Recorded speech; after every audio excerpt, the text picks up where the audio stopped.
Hello and welcome back to Lorehammer. My name is Eric. Hey, Eric, I'm Mark. Hey. Thank you for joining me, as always, Mark. And we have two other guests with us as well for today's special episode. And the reason it's special is because... It's the Lord's Day today. Sunday. Wow, it's a special there we day. go. It's a special episode. Yeah, absolutely. So blessings to all of our listeners out there on this wonderful day. Blessings. And we hope that by the end of it, you also feel welcomed and, you know, a part of our special Cult. Oh, right. Yeah. I didn't know if we were just calling it. Yeah, we'll call it a cult. Oh, the Lorehammer cult. Yeah. So joining us, we got James and... James. Both of my personalities came together. You're in for a treat because one of them is insane. But which one is it? You'll have to find out. And we also got John. Hello. So it's been a minute since you joined us, It has John. been. How are you doing? I'm doing really good. Yeah, it has been a minute. I think it was like last year sometime? Yeah, maybe? last year. That's kind of crazy to think about. Have you ever been on an episode that isn't about Tyranids? I actually don't think so. Yeah. Just Do because, you want to be? Yeah. I mean, I could. We kind of but shoehorn you in here. I mean, I love Tyranids. Like, what can I say? They're really cool creatures. I mean, I wouldn't mind at some point talking about Marines, but I mean, everyone talks about Everybody No, was. You came to the wrong podcast. I came to yeah. the wrong one. Yeah. You get the heck out of Get the here. heck outta here. We don't talk about Marines. Today's episode is all about specifically unique instances of Tyranid evolution. Such as like the Swarm Lord, very unique characters. Let's say independent characters, even on tabletop. One-offs, specials, one-offs, yeah. HQs, if you could. Yeah. Named elite slots, Yeah, all those. That's a long title though Sweet. for an episode. But before we actually get into the meat of the episode itself, if you aren't a part of our community, if you haven't joined us on our Discord, you definitely should. Yeah. First of all, you should join our Patreon so you can get that sweet green tag on our Discord. Oh, you can flaunt it on the Discord. That's right. You just get to flex. You just /flex, and everyone who isn't a Patreon member just bows down in worship of your e-peen. I heard they slow clap for you. Absolutely, yes. Yeah. But the benefit of being a Patreon member is that you can participate in our monthly contests. Yeah. That we do. So whether it's painting, modeling, converting, diorama sets, Ooh, we've done I like writing that. I like contests that. before. We're poking around the idea of doing some art themed ones or even music or other mediums. So, yeah, if you are inclined to win some money, then pay us some money. I'm pretty sure that's how that Yeah. works. I think so. Yeah. Yeah, you want to keep the money moving. I think That's right. That's good for the economy. The speed of money has to, the Always spice must flow. It has to change hands. That's right. Yes. And something else that's actually pretty happening on our Discord is another podcast that's kind of related to us. Let's Talk Lorehammer. Yeah, they're doing their thing over there. It's a podcast that focuses on what's happening in the community, and they talk about contests, and they have people from our community on to talk about what they're doing. They've had some really cool stuff. I just listened to their one where they talked to the Elysian guys. Okay. And like that fan codex is very cool. Yeah. The most recent episode, as of this, is a Quis Xenos episode. So I think the whole purpose of that episode is they got a bunch of people from the community to from our send Discord, in, from our Discord to send in what they thought food would look like for a bunch of different races in the 40K galaxy. So I'm sure it's gonna be pretty wild. Yeah, so I haven't Or spicy, I should say. spicy. Yeah. Well, depending on your race, maybe yes. some can Maybe handle the it's mild, spice. yeah. I'm very curious for what the Tyranids I was want. just I about just to want say, just like I'm so excited. mush. Yeah, that's the ingredient. Just like severed head. biomass. No, it's like pumpkin Puree. stew. Yeah. Gotta get me those Human bionutrients. Yeah, so this is about the quality of content you get over there. So if you have your crazy Xenos food ideas and stuff. I actually did have a crazy Xenos food idea. Okay. And Matt and Dylan, the hosts of Let's Talk Lorehammer, didn't invite me on the show. Those sons of Exactly, bitches. yeah. So this is my little rebellion Yeah. against them. And here's my idea for food. Now, we all know Necron don't eat. right? Sure. But So you just stick your finger in an electrical socket. who's to say they don't design programs to run through their systems that affect them in specific ways? Maybe they don't get to the sensations of like sweetness or, you know, fatty things or sour or whatever. But what if they like get something that like messes with their like optical inputs and trips them out for a little bit, or it causes them to feel like they're like less gravity or something. I don't know, but So a little Necron shock blocker cake where they just think little cake and it blocks some shock waves in the brain and now they're feeling tingly. or it adds things to it, you know, Sure, but it's all okay. like temporary. And Okay. but it kind of in my brain it just evolved to like a big drug thing where I pictured these Necron just doing crazy things to themselves. But yeah.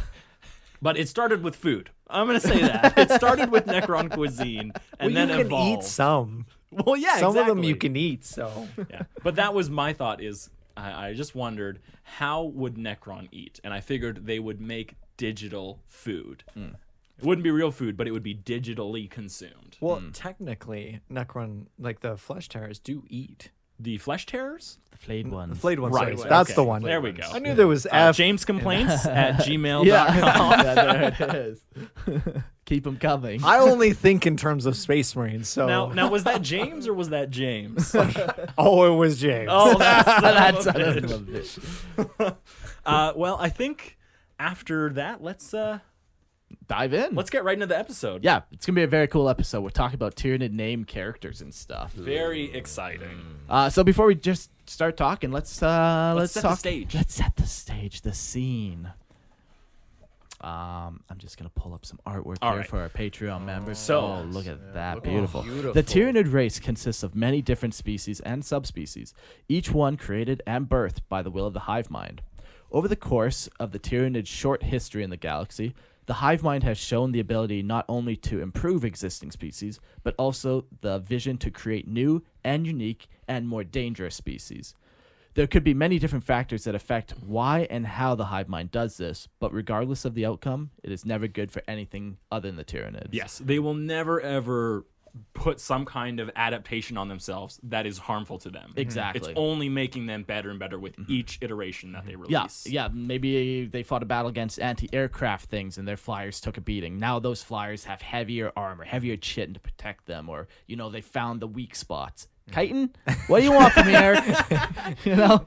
We're back to this. I didn't guess. hide the smile. I didn't hide my smile well enough. It's actually pronounced shittin'. Look at all the shitting on that bug. I joined a year ago and we're still fighting this one. So this will be the running one for eternity.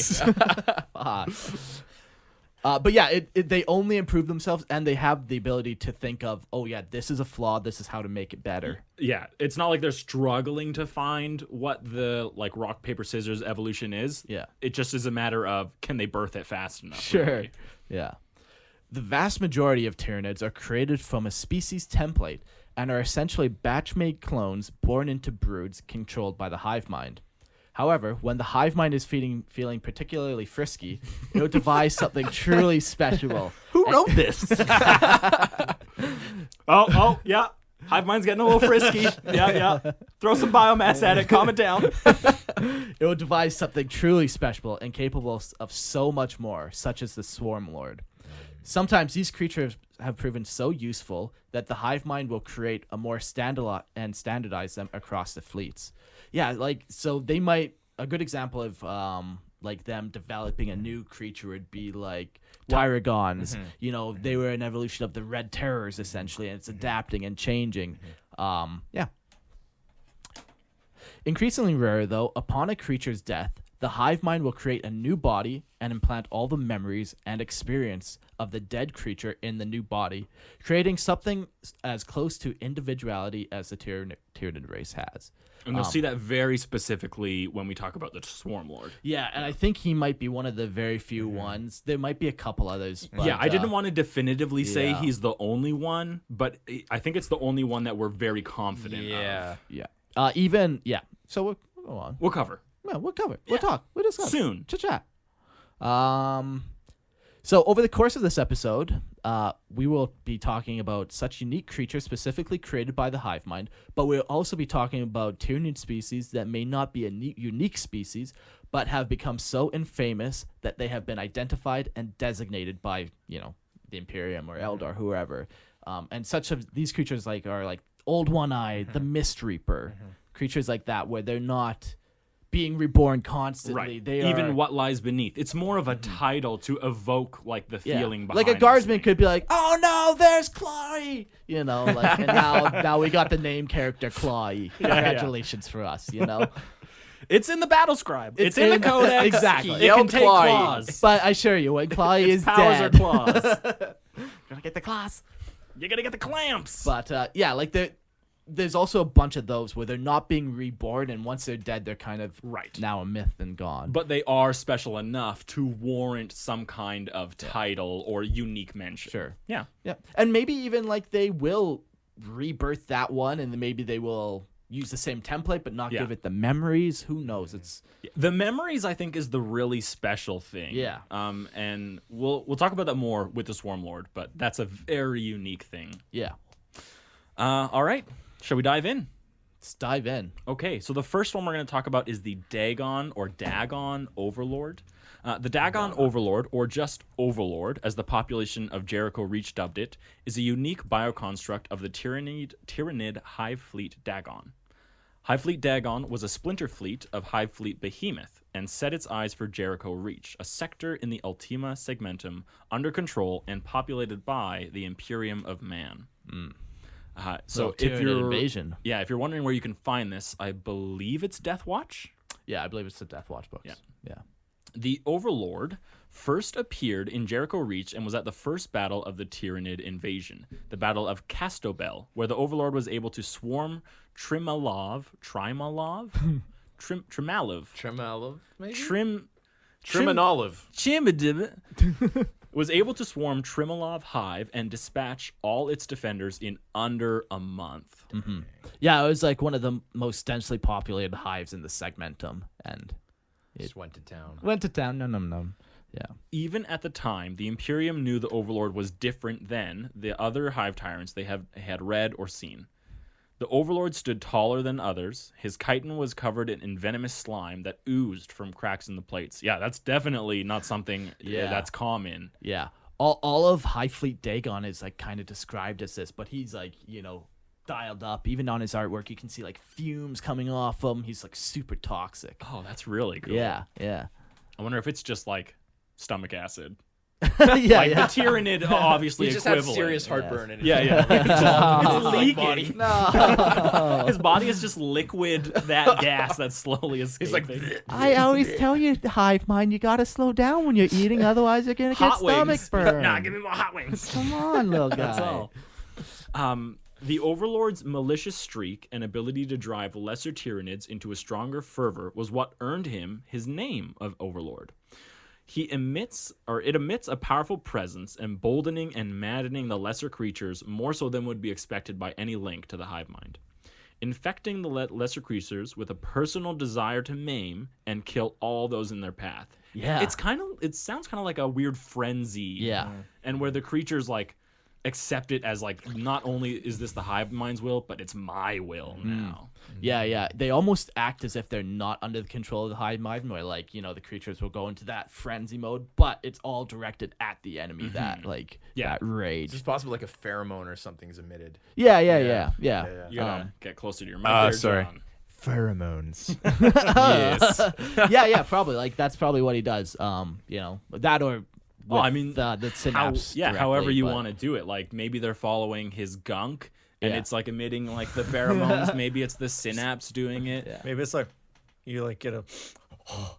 Yeah, it's a smelling salt or something. Your bath salts. It's Tyranid bath salts. You just get a little whiff of that boy, and you're. Damn, boy. James knows all about bath salts. Am I Well, right? James does. Yeah, for sure. That guy's wild. Some have even speculated that this desire comes from an ancient hatred locked deep within the Overlord's mind, now directed towards Jericho Reach. Dun, dun, dun, dun, dun, dun, dun, dun. Where is the hatred coming from, Overlord? What are you angry at? Who hurt you? Who hurt you? Tell us. Only then can you begin to heal.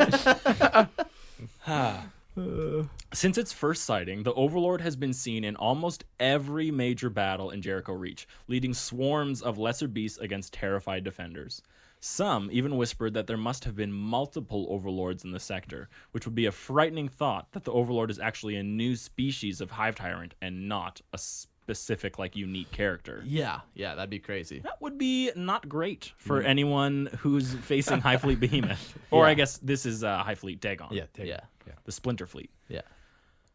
These rumors have caused the Ordo Xenos and the Death Watch to try and hunt down the Overlord in order to catalog it, which in return has angered the mighty Overlord enough that it will now hunt down and eradicate Death Watch kill teams. Yeah, it's so crazy. It recognizes the threat and then is like, yeah, let's get him.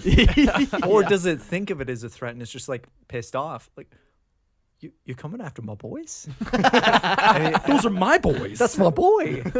You killed the Dagon Overlord Greg? Well, I'm How Dagon dare you? Overlord Craig, and I will not stand for this. That's right. Yeah. Another incredibly odd thing that has been noted with the Overlord is its selectiveness about those it chooses to devour, as it picks only the strongest and most powerful of its adversaries to consume. Adversary. Adversary. I didn't say it wrong. I just said it wrong. Adversaries.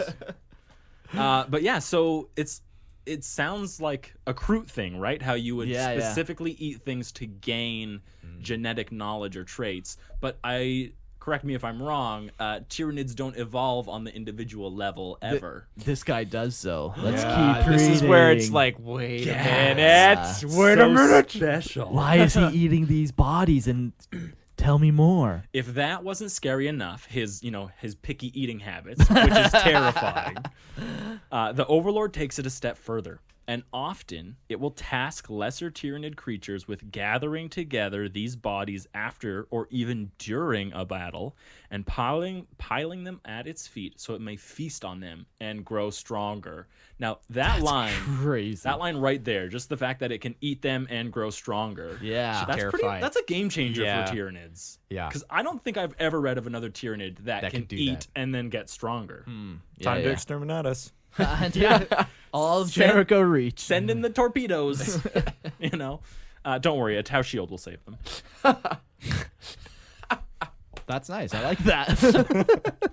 That's so crazy. Like, and even just that, like they grab the bodies, they drag them to him, make a pile for him. They know which bodies to grab, presumably through Yeah. their synaptic link. Yeah, that he's yeah. like, as they're going through the battlefield, and he sees something through a Termagant's eye, and he's Yeah. like, that one, bring it to me. And then he sees one through another Termagant's Yeah. eye, and he's like, that one, bring it to me. He knows That the perfect body or to eat. there's some sort of pheromone that these enemies emit, and it like knows. Maybe there's which is- something which is special the that they stronger know. one, right? Like it taps into the battlefield, and it's like, wait, that one's like incredibly, it's sweating so much more or something. It's like Yeah. it really, and then it's just like bring him sense to me. adrenaline or something. Bring him to me. now. Yeah. It's not good. It's not great. No, if you're in the Pyram, you're kind of screwed. So not only is he picking out the food he wants and getting stronger, he also has some regenerative. He regenerates a lot. He does on occasion. Who wrote this? Who used big words? Mark, I'm at max like 3 syllables. So he also has some regenerative abilities, and when it devours the body of a creature, it heals damage and may also, over time, take on traits of those it devours as it assimilates their flesh. And if we do not band together to stop the Dagon Overlord right now, at some point it will grow too strong for us to contain. Who was that? I don't know. It's like maybe like some 60s or 50s to 70s American president. Perfect. You know. Okay. I am not a crook. Honestly, it did sound like Kennedy. So Well, there you go. I like it. Wow. So it actually can take on the traits. Yeah, Does yeah. it ever describe how these traits manifest? So this character comes from the Death Watch RPG. So it's describing game mechanics more so than Yeah, and it's obviously going to be a very different source than A, out of a codex, Right. Yeah. and then B, out of a novel. Because a Right. novel is going to be even more crazy, out to lunch, not making any more sense. Yeah. Like, this already is crazy and doesn't Yeah. make enough sense. Yeah, so they have the tabletop rule where it's like, if you attack it with something, it can Yeah, you know, it can do the absorb. thing. It can It do could it do back the thing to that you, has you the know? thing where Right. things Yeah. happen. It's an issue. It's a serious issue. Don't let it happen. Okay. If you're a Death Watch member, Yeah. you got to deal with this before it deals with you. Exactly. That's what we're trying to say. Eat it So- before it eats you. So if it absorbs traits, does that mean it can like absorb your Führer for the Emperor? We could turn them. We could turn them against the Hive. Send our most holy Yeah, yeah. saints after it. Hey. Everyone that's like the most They just fervent, yeah. They just insane have like a. zealot. You just have like a procession of They just like, walk and jump holy into his priest. mouth. It sounds Yeah. like a Monty Python skit. Yeah, where they're all totally. just, Totally. They No, jump they just into walk. The Overlord's They mouth. just walk towards him in a line, and he just keeps eating them, and they don't fight. We're here to like, eventually Eventually, you'll your want to turn. serve the Emperor. Admiral James, it's been 300 million deaths, and he still doesn't care about the Emperor. Soon, brother. more Soon, bodies. brother.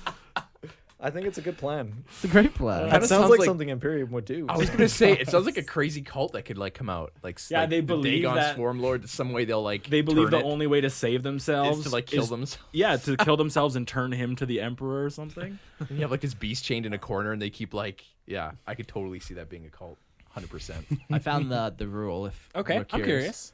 So, at the GM's discretion, the Overlord may take on over time traits of those it devours, as it is similar to their flesh. So, That's it. It doesn't like tell you what traits they are. no. So Okay. very vague. So it's pretty open to the GM's discretion. Yeah, the traits aren't capitalized, but I know in this game you do have traits. Like, you have, like, dogmatic, or, Right, you have personality traits. I don't know if that's... Dogmatic? Can confirm. So that is official now. It's canon. You heard it here first. Yeah. We'll turn the Tyranids to the Emperor's light by killing ourselves one at a time. Feeding it to it, yes. That's right. I like that plan a lot. I think that goes right up next to, like, if we have our Warhammer. Blanks. Yeah, Our blanks. blank map. Yeah. I think those two, we need to get those going. Great programs. They kind of feed into each other too. We can. I like it. Oh my goodness. The Overlord has fought countless battles in Jericho Reach, and while he is one of the most dangerous adversaries in the sector, it has been brought down and killed many times, which consequently completely breaks the swarm. It unleashes like a psychic backlash that will even like kill the swarm That makes around complete him. sense to me, though, because Yeah. it does sound like his synaptic connection is on a different level than the Yeah. other ones. So it makes sense that, with great power comes great destructive capabilities. That's the saying That as, is Yeah. as the it saying. goes. Brother Ben That's right.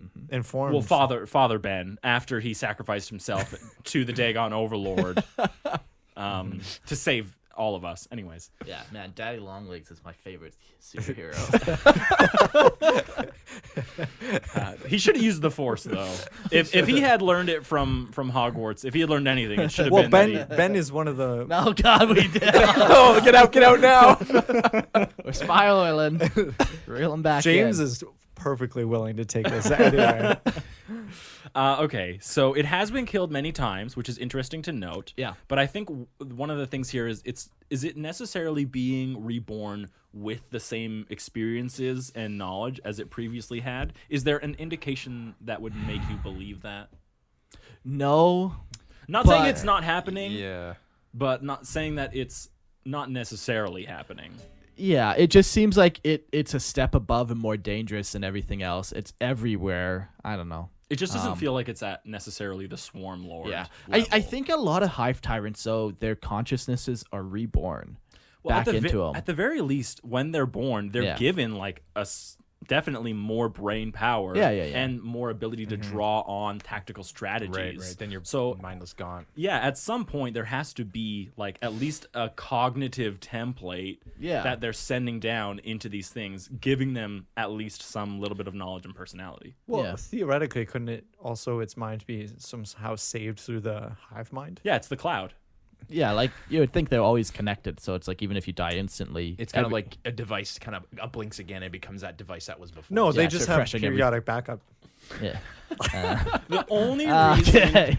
the only reason I'm hesitant to accept that completely I know. is just because the Swarm Lord is talked about like that, and he's also Yeah. talked about how it's very unique to him. And bear in mind, this is from the perspective of Imperium. No, this is not like we know for this one, sure, yeah. 100%. Yeah. It's like Yeah. it appears to be taking on Yeah. characteristics that we would otherwise assume, but it could just be, Yeah. you know, we don't know. Yeah, it's such a big mystery. Yeah. Like the Death Watcher, like what the fuck's going yeah, on? they Yeah. haven't even cataloged Yeah, it yet. exactly. Because it keeps killing all the team. No. So they're like, this one seems to really hate us for some reason, and we don't know why. But then maybe someone's like, maybe it's actually hunting the black armor types. I don't know. Like, Yeah. Well, maybe They have no idea. It could just I won't be go there. could just be so regenerative that like it just literally can regenerate From a like cell. Wolverine type level yeah. over time. It could be. It could be. I don't think so. Or there's I like a don't think crazy, so like, either. yeah, well, it could be a mutation that would be the case, like a Yeah. crazy mutation where Yeah. they're like, what happened there? and that's why it needs to eat so much is to like feed this like energy. hyper Yeah. energy Yeah, yeah, yeah. regeneration. So it's always looking I for that like that specific, idea. Thing Yeah. in that character of that on the battlefield. It's like I sense that pheromone, and it You're like, really has to into come the back. pheromones tonight. You know what I John. mean? I know. He's a smell guy. Yeah, I a nose like the guy. idea that when you are this powerful, there is a drawback. You know, like you're forced to do something to accommodate this power. And the idea that you could potentially starve this Dagon overlord of its energy stores, it seems interesting to me. Could be a useful tactic if you're ever fighting it in the Jericho Reach. All right, we- jot that down. So we have to sacrifice the most fervent yet weak individuals. That's right. To the Oh. Skin and bones. fervent, Perfect. but We're a- seriously weak. So we starve them and Exactly. then feed them to them. Which is only good They- for us because it they means more fast. rations to our guardsmen. who Well, are and it's fighting in the part of their crusade. holiness. They need to fast. There you go. There you go. It's like a 10-year Lent. They're literally just skin stretched over bones. Yeah, you feed them just enough so they don't die. But they want to do it They're for just the hooked on emperor. an IV, and they just carry this IV around to the edge of them. the cliff. Yeah. They can't walk. They don't have enough can't strength. We don't allow them to exercise. That would make their muscles It's a stronger. conveyor belt. We just conveyor belt them. You just like okay. So what happens is you sign up to Yeah. this cult. They put you in a cart and they strap it. You just strap to that cart for 10 years. You can't move. Yeah, and then yeah. they wheelbarrow you to the thing. But also at the same time, they put these little like TV screens in front of your eyes, and the only thing you can see are lines of prayers reciting to the emperor, and you have to say them. If you don't say them out loud, you get shocked. No. They don't have enough. 10 years. 10 years. They don't have enough energy to move their mouths, dude. They just literally just read them all And day. there's to a computer, we can tell if their brain's actually yeah, simulating the yeah. Of prayers. course. We're Of scanning course. their And brain. so once we're Exactly. scanning the brain activity, that's all we need. Just There's the brain so much activity. resources devoted to making sure they have no resources. Long live the Imperium. Oh. Cool. So even though if you kill him, it can the Overlord. We're back on the Dagon Yeah. Overlord. The Dagon Overlord. Even though you can kill him and it breaks the swarm, even causes damage to the swarm on the backlash, any victory against him or it is short-lived, as the hive mind is able to rebirth it and its experiences, into a new body to lead another swarm. To this day, to this very gosh darn day, Emperor Forsaken Day. God, Todd. April. Every day is This blessed by the Dagon Emperor's. day. This Dagon Day. Jericho Reach is still plagued by the Overlord. That makes sense. He's a cool character. That is very neat. I dig the artwork. It's pretty sweet. Yeah. So what would be your, James, you already know your tactic of sending in the Yeah, fervent- it's a well-refined tactic at this point too. Obviously, we've it's come at real. it from every angle. what would be your tactic for taking out the Dagon Overlord, Mark? My tactic for taking out the Dagon Overlord. Yeah, you have a Fist of Death Watch. How are you doing it? A fist of them. Okay. You always got to start a trap. I've been told that, then you lead the enemy into the trap and then you victory. Yes, Koyan. Yeah. Yeah, exactly. You Tau filthy Unagi. degenerate. Yeah. Unagi. That's what I would do. Set up a trap, lead it in. I think trap, like cunning, is one of the only ways. You can't best it physically. I know exactly how you would set the trap. How do you set this trap? You bring that being or warrior that is so superior to all the rest. You find the perfect specimen, and you put Where it is forward. Christian? You kill a space marine, and you put the space marine in the ground, like on an open field, but you dig a pit under the space marine. So when the With dig spikes in the with bottom spikes of that the you've bed. smeared, that you've smeared with poop. Yeah. Because if there's Then it anything, gets infected and if it there's dies, anything right. that this Dagon Overlord can't handle with his oozing venomous things, it's a little bit of infection. You don't want That poop would in your get him. bloodstream. That's right. All right, let's go to the next one. Next, we're going to be talking about the Death Leaper. Yes. I love the Death Leaper. Cool. All right, John, take it over. So the Death Leaper is an extremely intelligent and unique lictor created by High Fleet Leviathan as the ultimate Tyranid weapon of terror. Lictor. Like all Barely lictors, knew her. Someone had to say it. like all lictors, the Death Leaper's purpose is to undermine the enemy's morale, spread anxiety and confusion, and break the enemy's will to oppose the Tyranid swarm.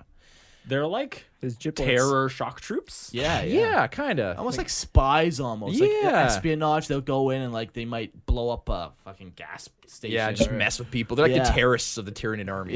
Yeah. Honestly, they got those giblets, and that's enough to get me.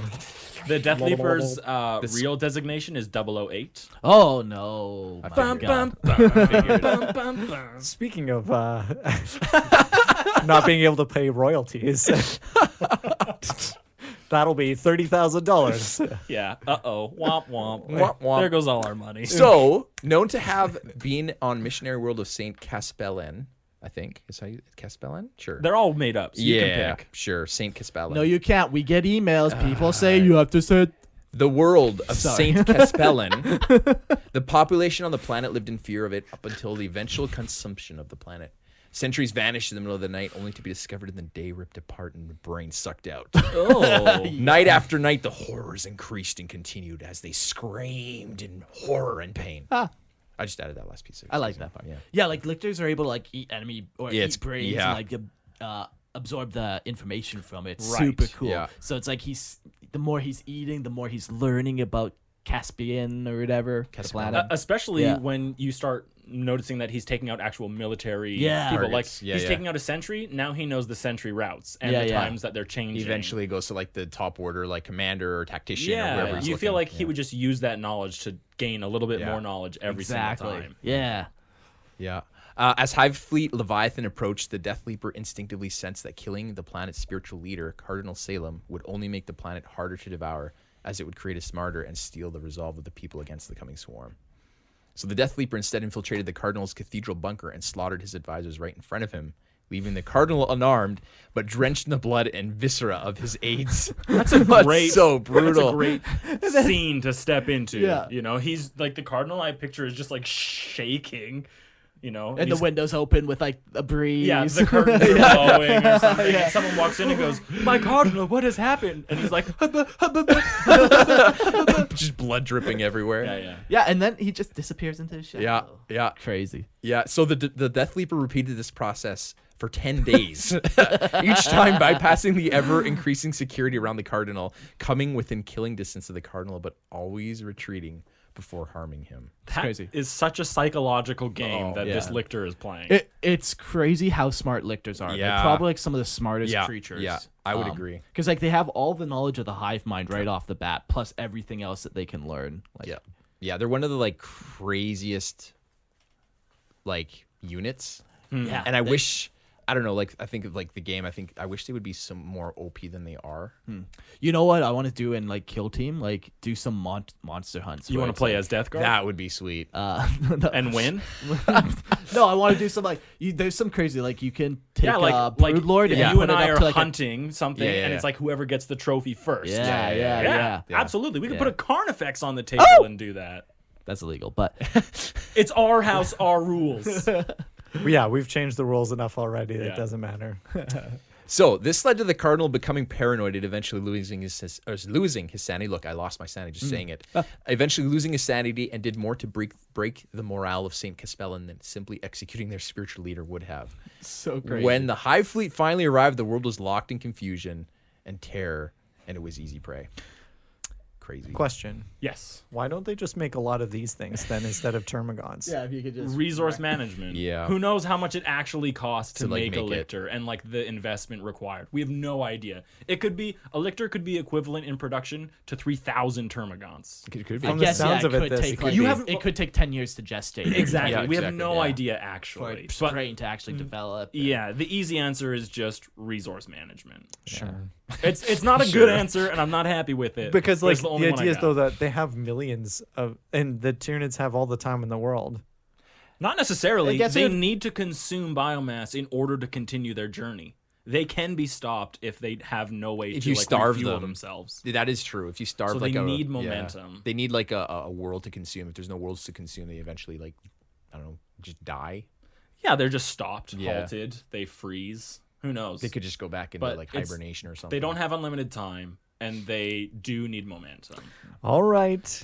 Yeah. You got an answer for everything, don't you? I would say that they pretty much do use these for every world. Just not every lictor gets this lucky. This is like a famous lictor Yeah. that took a planet. I don't know if I would say they use it on everyone, because every hive fleet's going to be different in how it approaches. Sure.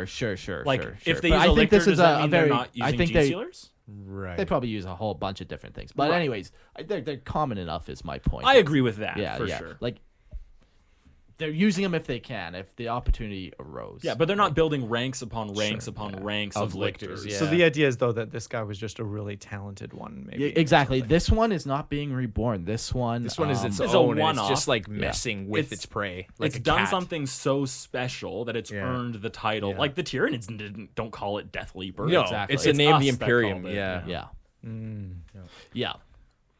Anyways, cool, really cool. Very you know. cool. That's that like psychological warfare that it's playing on that guy, killing his guards every day for 10 days, covering him in gore and blood, coming within like a hair's breadth, maybe even like caressing his face with his tentacles, you know, sucking on him maybe a little bit. Yeah, giving him the little licks as lictors are wont to do. I don't know. I'm saying I would be pretty messed up after day one.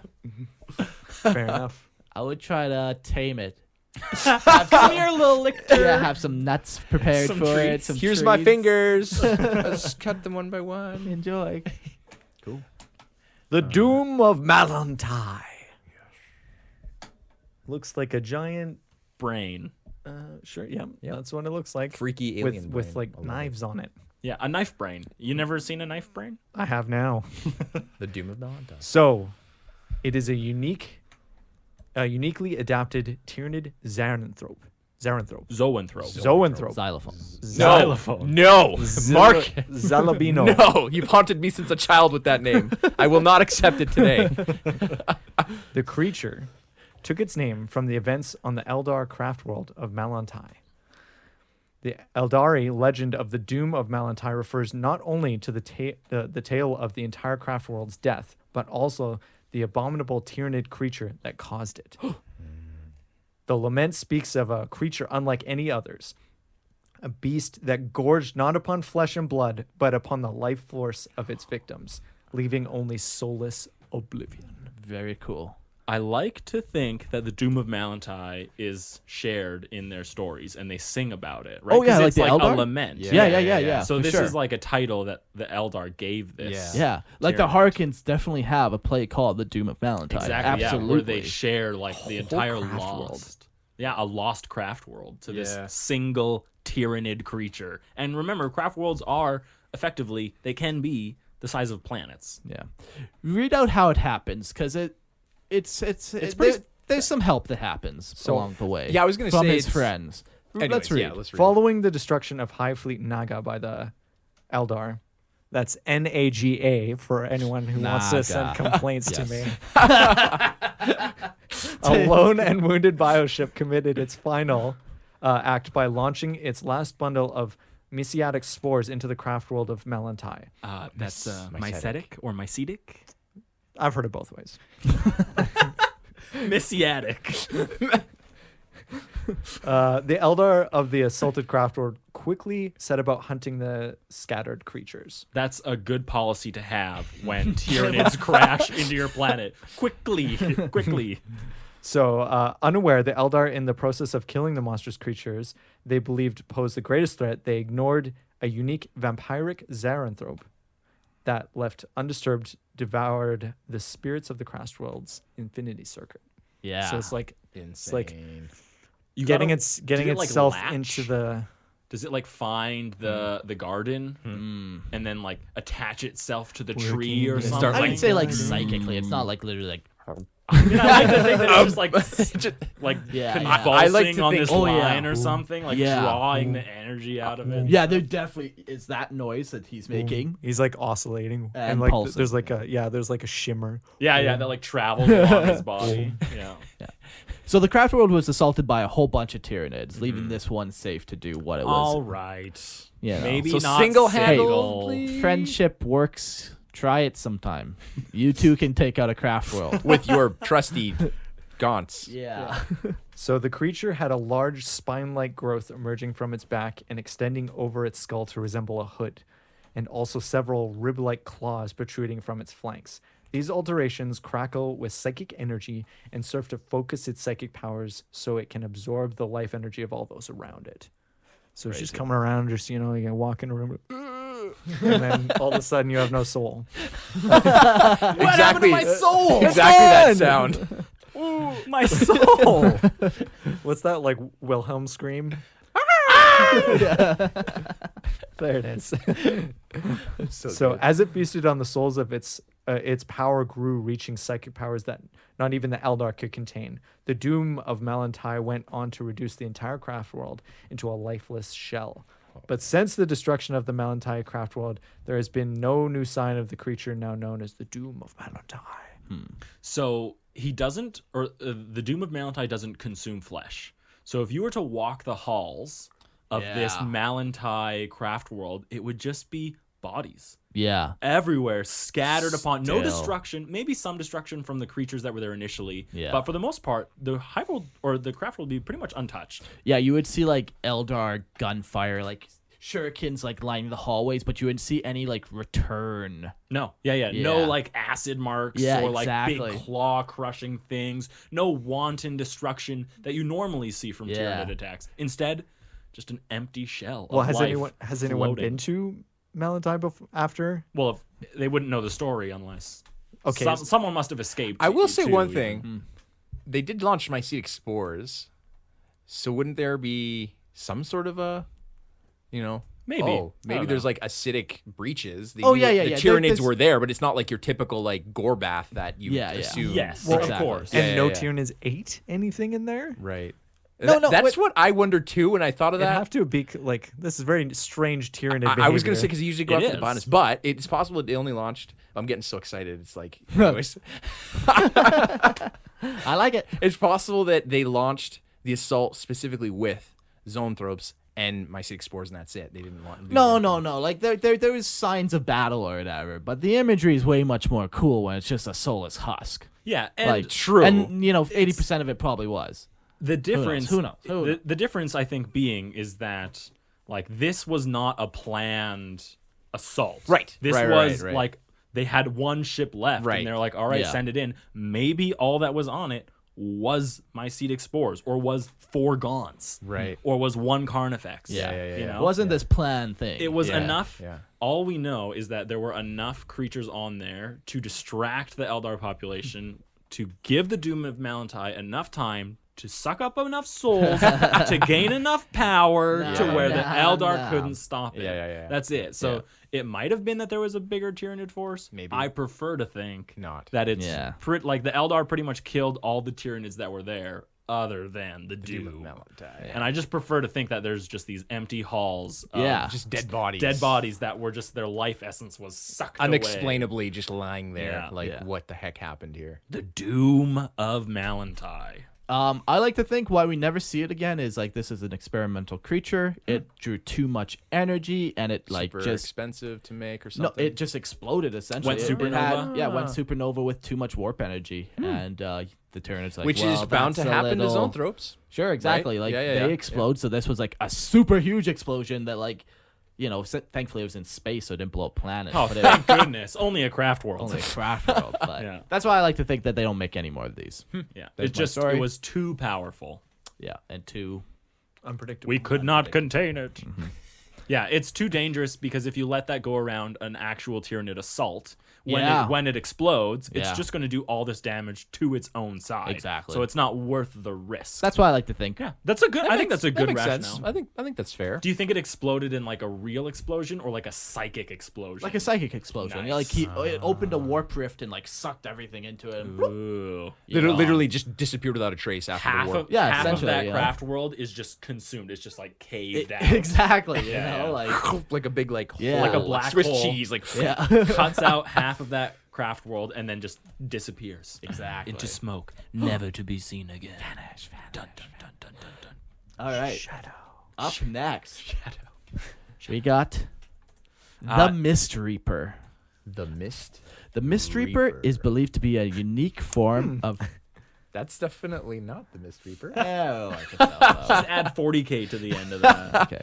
The Mist Reaper is believed to be a That's- unique form of lictor from High Fleet Dagon that is responsible for many disappearances on the planet Zan and has recently been on the other worlds. What are we looking at? Or You that's- finish your sentence, Mark. Uh, Don't leave the people hanging. Other worlds of Orpheus Okay, Silent. perfect. Now that we've got that out of the way. It's that guy right there. Yeah, it's the Necron model that you see right here. Yeah, no. That's the Mist Reaper 40k. Perfect. Thank you. Get out of That here. is a spicy meatball right there. Let's just pull up this guy. This so, one's him. so he's from High Fleet Dagon, which we saw. That's where the Overlord is from. Yeah. Yeah. Lurking near the boundaries of small communities on Zan, taking those who would venture into the planet's mist. The planet gave the creature, or the planet's inhabitants gave the creature the name the Mist Reaper. So is this? Would you categorize this more as like a unique lictor, or one that just exhibited behavior that the Imperium deemed was unique? Yeah, the second one. Yeah. And maybe it is unique, like maybe it was just the best of its brood, and that's why it's so good. But it still is ultimately. It's a lictor. It's still ultimately a lictor. Right, because the Overlord, it sounds different. You know, it has yeah. that venomous leaking through it. It has that increased The- synaptic. there are charge. things like that, like there is poisonous ichor biomorphs that Right. you put on It people. just like his sounded like it was very obviously to the next level. Yeah, for sure. This one, no, just a standard kind of thing. Right, we'll see another one of those too. Yeah, that I wrote up. Members of the Divisianus biologists postulate that the creature has a specific knack for overcoming imperial security measures.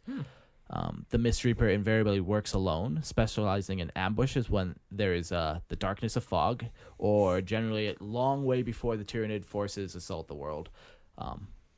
Okay, so Yeah. it's like looking for specific, what's it called when conditions? It's looking for specific conditions in Yeah. order to launch its attacks. Yeah, like apparently this planet Zan or whatever has like, nightly mists or whatever. They're so dark you can't even shine a light through type thing. So it somehow has learned this and uses it. Right. Yeah. Smart. Smart. Adapting to its surrounding, But also very stupid when you read this line. Its body is covered in chameleonic scales that make the Reaper practically invisible to the naked eye. So So what need does it have of For the this mist? yeah, but whatever. Pretty fucking cool. No, but it's cool. you also can't even see it in ultraviolet or infrared light. So it could be that the What? scales itself reflect Yeah. or retract that light. Yeah. There's so some it may crazy. not be. Yeah, that's cool. That is cool. Okay. Do you have anything to comment As, about space theology? I'm an expert. As You are? James would say, okie dokie, Smokey. Yeah, okie dokie, Smokey. Actually, well, whatever yokes your goat is my It's a good official line, but It's a good one. This silent but dangerous Tyranid is responsible for the deaths of hundreds of Imperial citizens who believed that they were safe, far from any conflict lines. Ooh. Yeah, Yeah. it kind of just haunted this planet. Sketch. I love He's sounds like a perfect assassin. Yeah, I love it. he knows the perfect time Again, to strike, super cool Yeah. lictors, man. Like Perfect. they're probably one of my favorite models, other than the Warriors. camouflage. Yeah. great kissers with their many tentacle Oh mouths. man, are they ever? I've never, ever met someone who was as good as Kisser as a lictor. They never leave you feeling wanting. No. When you're in the embrace of a lictor, you know that this creature is totally focused on you and your face as it slowly peels off the flesh from your face with its mouth. Silent but deadly. That's love. That's love. If that's not love, I don't know what is. You know. Peel the flesh off your skin. Yes. All right. So that is the Mist Reaper, the Reaper of the Mists. Old One Eye. I think you just hit F11.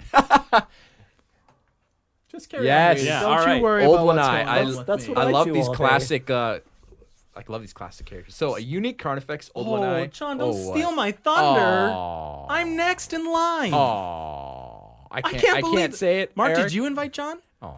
No, he just shows. Do you up really here want on Old One Eye, occasion. John? Is that what's You know going what? on? I love you, Eric, so much. I'll let you actually read. Do you this want one. Old One Eye? No, I'll take the next one. All right, cool. The next one is pretty cool too. Parasite of Mortex. It's actually that's pretty sweet. Not as cool as Old One Eye, but whatever. Can I take Red Tear instead? I'll trade you Red Tear. You got it. All right. You got Red Tear. Old One Eye. So Old One Eye is a unique Carnifex, and he was first encountered on the battlefields of Calth during the famous First Tyrannic War in the Ultramar system in 745 M41. Though the majority of the fighting took place on Macragge, which is a planet, splinters of the High Fleet Behemoth attacked many of the neighboring planets and systems. Yeah, so the First Tyrannic War was pretty widespread throughout the Ultramar 500, right? Yeah. Yep. Yeah. On Calth, a Carnifex with advanced regenerative abilities was found. This brute was seen to swat away Leman Russ tanks. As LeMan. I was talking with someone on our Discord, and they were like, "I heard someone say LeMan," and I got so upset. So you know what, LeMan. They were seen to swat away Leman Russ tanks as if they were insects. But And wait, it's the insect. that's right. Well, Wow, how the turntables have turned. Sorry, carry How on. the turntables. and its body bore the scorch marks and scars of many blows that should have ended its life many times over. It wielded 2 large crushing claws as their primary attack, as well as other things that Tyranids have, like a big mouth Yeah, and a tail. sheer weight of 10,000-pound creature smashing into you. Running at you at ridiculous speeds that it should not be capable of achieving. Yeah. But it's known for these big, massive crushing claws that it Yeah. has. Its first rampage was halted by some long-forgotten hero of the Imperium, who shot a plasma pistol into its eye, presumably doing enough damage to kill the beast. Old One Eye disappeared, and the Tyranid scourge was eventually removed from the planet. All was well. But another one was made. Or In secret. However,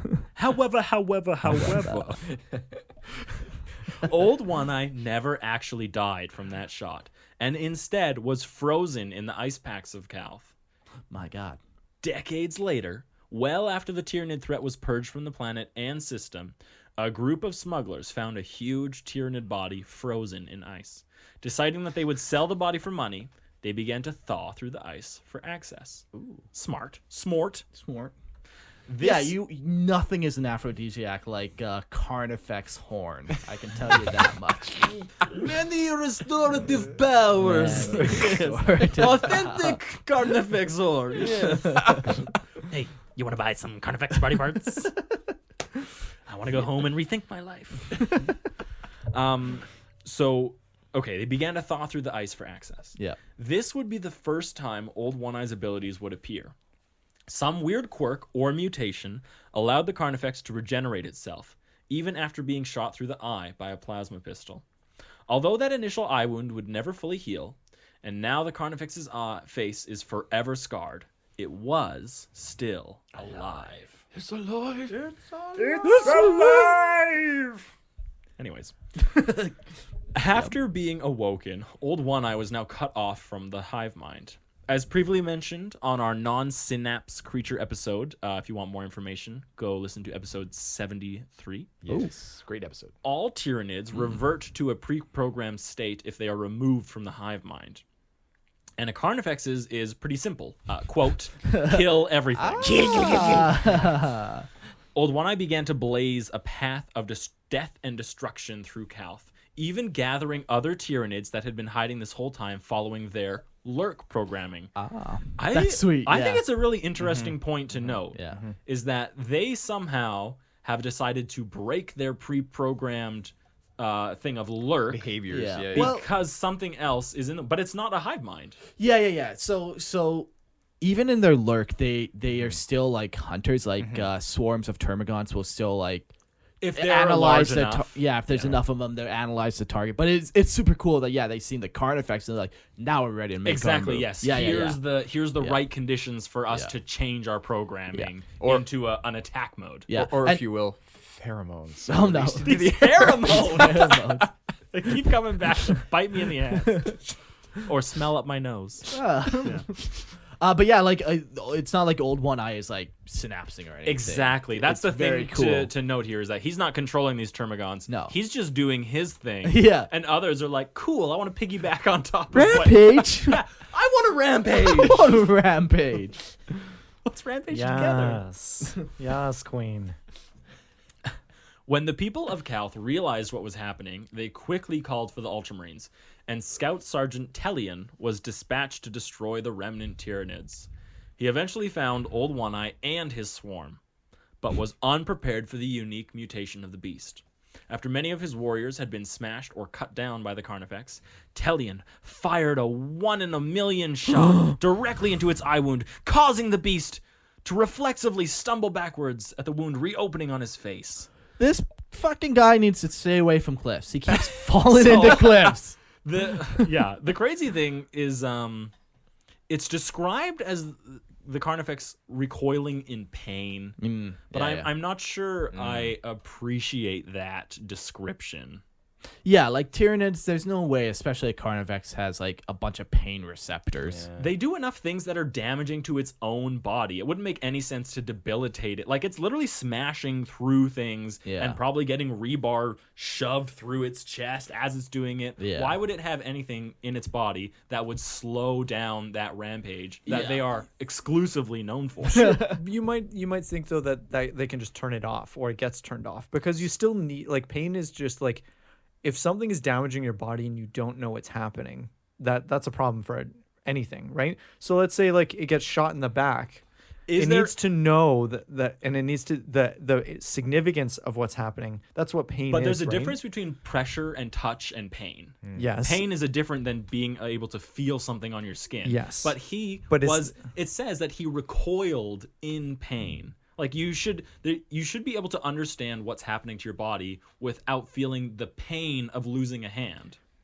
But the whole reason that you feel pain, like pain is an evolutionary adaptation, right? Well, they can remove adaptations that they don't want or like. So but why would there's they a reason want? why we have pain? Why do right? you think a Tyranid, whose only desire is to kill and destroy and eat and consume or whatever, they have no need to survive to reproduce or anything, and if they do die, there's going to be another one in their place, or they're going to cause so much mayhem in their death throes that it's going to make their death worth it. What need do they have of a protective trait like pain? You still do. If it's inefficient, if things just die because they could have known, oh, there's a problem that's like something that's damaging me, But and I'm pain not isn't the reacting only way it. to learn that.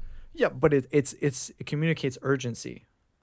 And That so these seems animals, like if that the seems like hive an mind, us if the answer. hive mind is involved, then they can probably like turn that off and be like, okay, we can control this in that certain way. But when it's on its own, it still needs to survive the longest amount of time, especially in this situation.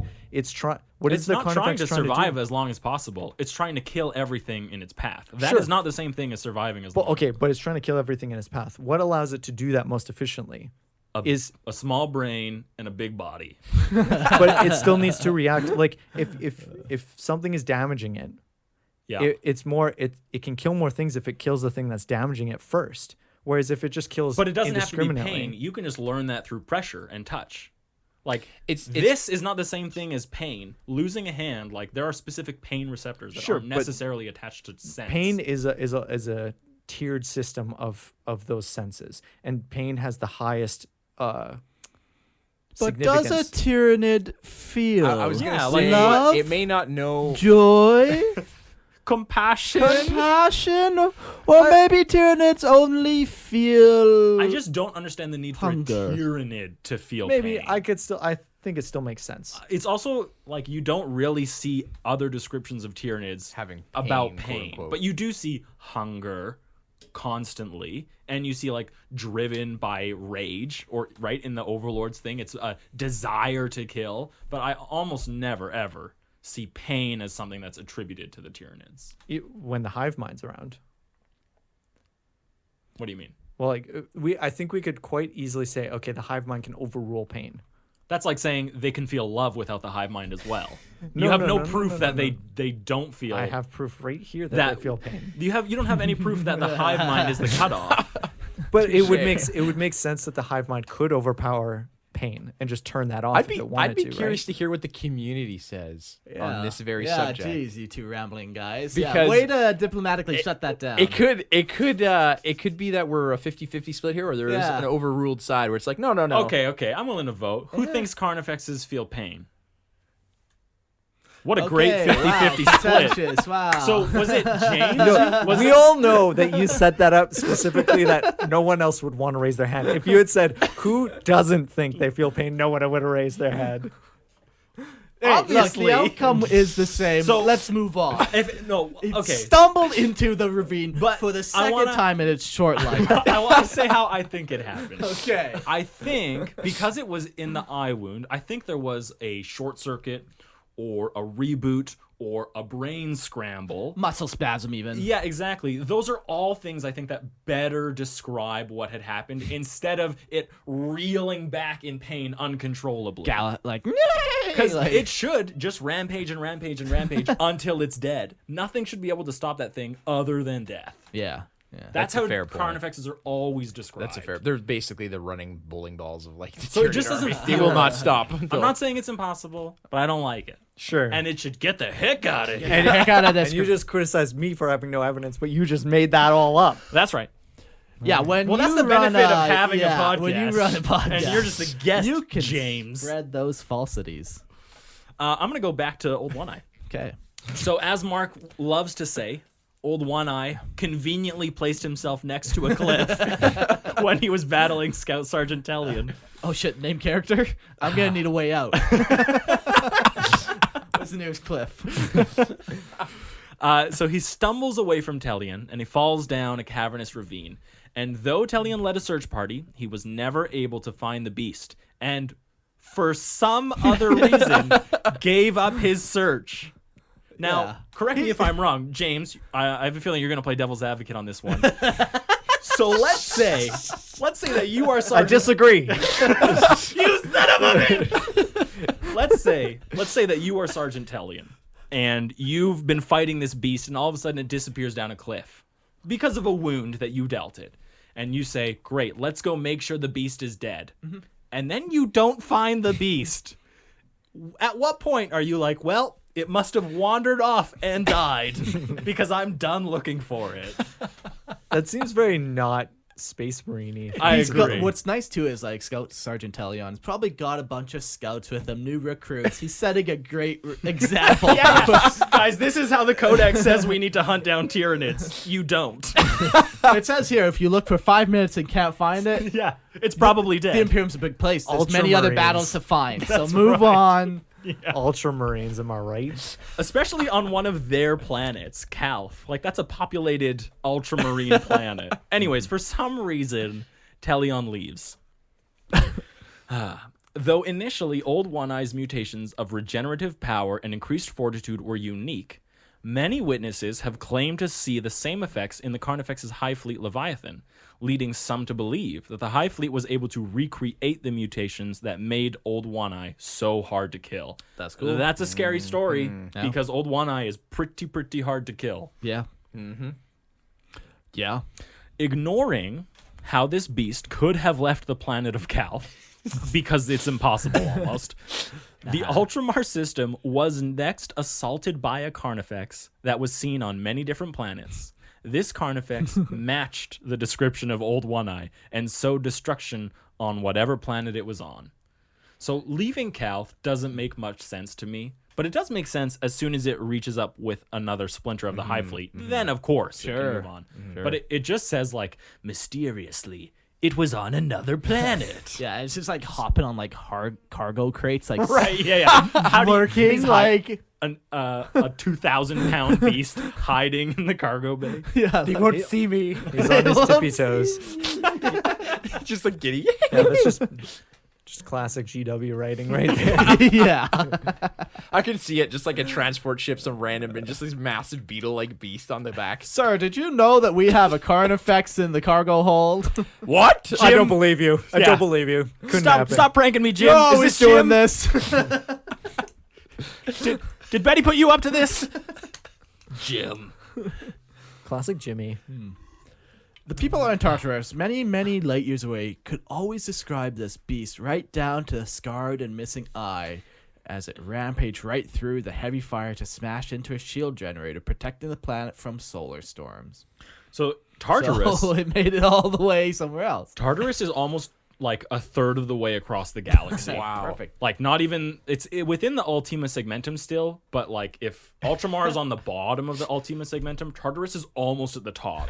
Because I looked on a map, I was like, how close are these actually? Yeah. So that makes me wonder pretty if significant it's, jump. Yeah, it makes me wonder if it's the same Tyranid, Yeah. or whether they're actually biomass. rebirthing the Tyranid down to the same eye thing, though. Yeah, that seems It odd. seems interesting. Like that doesn't seem normal. Is it possible it can teleport? Well, that's what I'm thinking. Mashup of the century. Crotolid and Old One Eye. He rides the Crotolid Yeah. through the warp. Yeah. That's a good mashup. I like that. So the questions to consider: do you think the hive mind is rebirthing Old One Eye? Is this the same creature that's being seen from planet to planet, or do they have the actual template of that creature specifically, and is carbon copying him? Yeah, That's like a really good question. I don't think they're rebirthing an Old One Eye right down to the missing eye socket. That just seems so like why? I can't think of a logical reason either. Yeah. But can. I wonder if the hive mind has some attachment to it. I can think of a reason. GW wanted to sell the model. That's the only reason they need. That's enough reason for me. Case Well, closed. Moving on. TGW, bring your wallet, boys. We got models to buy. Yeah, yeah. You don't think it's the being reborn. You think it's the same creature traveling from planet to planet. Yeah, and I think it's just silly that they take it that far. I like that it's almost impossible to kill. Oh yeah, And yeah. I like the But- thought that it isn't being reborn over and over. Like this Yeah. is kind of, it might even be a mutation that the hive mind doesn't understand. Sure. It can't be absorb it or replicated something. Yeah, somehow. exactly. Yeah. They've tried maybe, and these other carnifexes have some boost in their regenerative abilities, but no one can ever. be an Old One Eye. Yeah, no The- one the can OG. match him. They I'm can't pretty be sure the OG. they'd set it up as like because he is kind of described as like a character almost. Yeah. Like it's a thing, and Yeah. so I think with the way they would set that up, that's how it would be. Yeah. It could be to fit in the lore. the same one, Yeah, just it's showing up everywhere else, and just crappy it's the like way it's they that set it same up. freaking Yeah. one with the one eye, and everyone's freaking out when they see it. Yeah, Like they should have just made it that when they cleared the planet, that it got out. so with the rest of the so we Hive can Fleet or blame something. this Yeah. But even on Sergeant, the Scout Sergeant, for being Oh, involved, yes. because now Yeah. all this Fool of blood an of Ultramarine. others' worlds Yeah. are on his hand. So screw him, but he is the best scout sergeant still at the same time. Is he But- still around? Yeah. He's not dead yet. No. Someone should put a kill Oh, order Space on him. Marines don't die, Not if James. they got What a a name. weird thing to say. Not if they got a name. Not if they got a name. Only Primaris lieutenants die. But like, That's right. could you imagine like reading like the battle honors of this guy and let go of this giant beast that we still are fighting to this very That day? has been ravaging. honor, redacted, honor. yeah. Exactly. So that's pretty much it for One Eye. It's Yeah. now on a rampage across the galaxy. Perfect. coming to a world near you. Hopefully not. Please no. So John's got the next one, but he's going out of order. Mark. He's That's going to fine. do Red Terror. Okay, that's cool. I'm gonna do Red Terror because he's awesome. Yeah. So Red Terror, a mutated Ravener, covered in carapace. What is wrong with me today? It's hard to Actually, read. Oh. sorry, here, let me correct this word. reading is hard. Anyways, kittens covered in kittens, cute little kittens, the color of human blood. Oh. It was first seen on the Imperial mining world of Devlin. While a Ravener is already large, standing approximately 5 meters tall, others have claimed the Red Terror to be the size of a Tarragon or Malwok, standing closer to 7 or 8 meters tall, which is pretty darn huge. pretty that's fucking that's big. Heartening. pretty Sorry, tough. sorry, On- scary. On that topic, like related to this, that's how I kind of wanted to paint my own Tyranids. Is like just like I was thinking like maybe the black Yep. chitin, and then just all the body is just blood for the blood god, basically. On like it's just Wow, covered- like it's the just The technical blood. paint. Wow. Yeah, That's just cool. just straight up blood, and It would have that shiny look to it. yeah, it looks glossy, like gooey, it just yeah. looks like guts are hanging off them all. And I was thinking like maybe they'd be like I don't know, a diseased hive fleet or something. So they're not fully. Oh, like they're not covered in skin? It's No, like it's like they've all been like diseased with mold something and that their Oh. bodies stuff can't grow growing and properly. like gore. That's Yeah. interesting. all That's a their really birthing interesting processes are just missing that thing that allows skin to be Yeah, born on it's them. just some disease has gotten to the hive fleet, and That's they're kind just, of a they cool all idea. look Walking disgusting. James, why are you so messed up? I think it's who because hurt you? my wife beats me. Oh, So it comes out in your painting and your models. Okay, I get it. Yeah, I don't have an outlet. Simple psychology. So So back to the red Anyways, tear.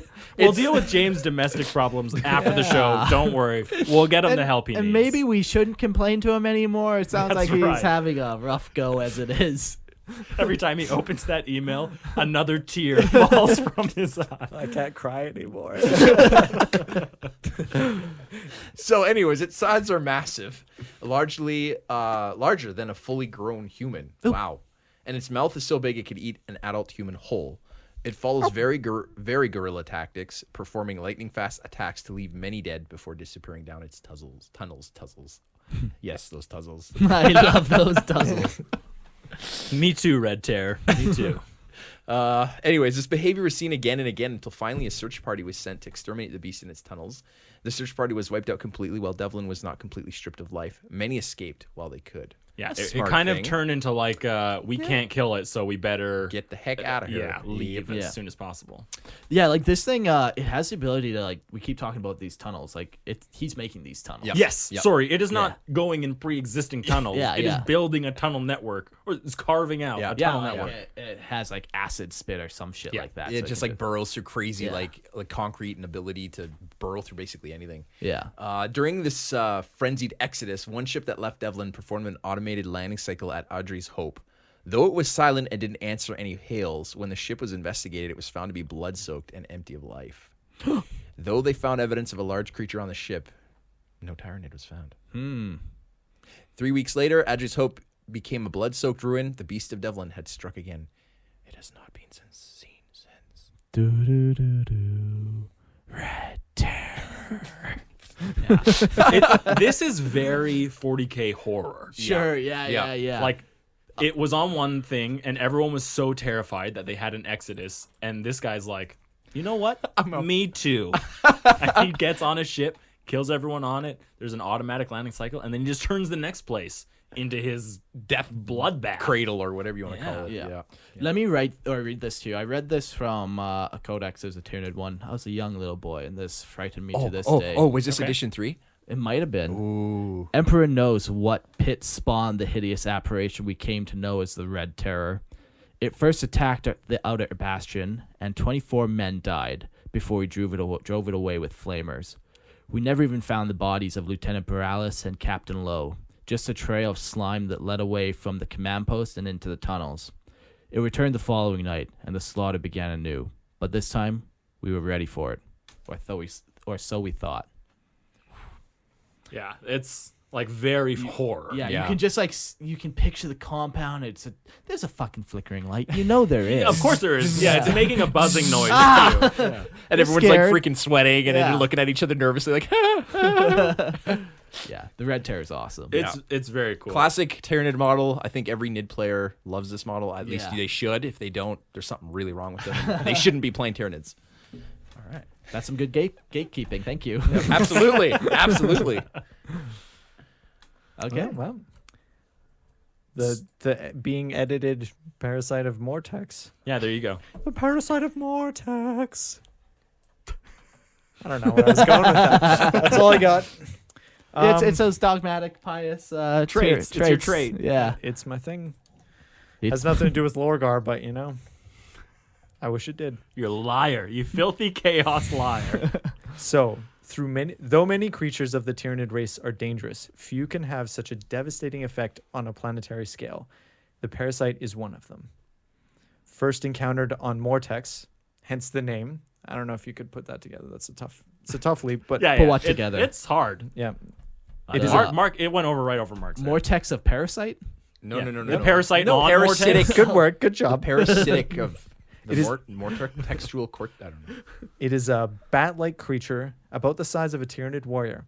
Its tail is hollow and barbed. Once it penetrates its victim, the Ripper parasites are implanted within. Oh my god. These parasites will grow within hours or heartbeats, Oh! consuming their host and adding their number to the parasite's ranks.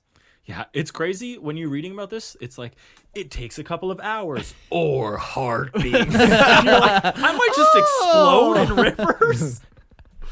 Yeah, during the encounter on Mortex, by the time the population had been made aware of this creature's abilities and resolved to only have armored units leave their fortresses, it was too late. The Ripper swarm was so large that even armored tanks were useless before it.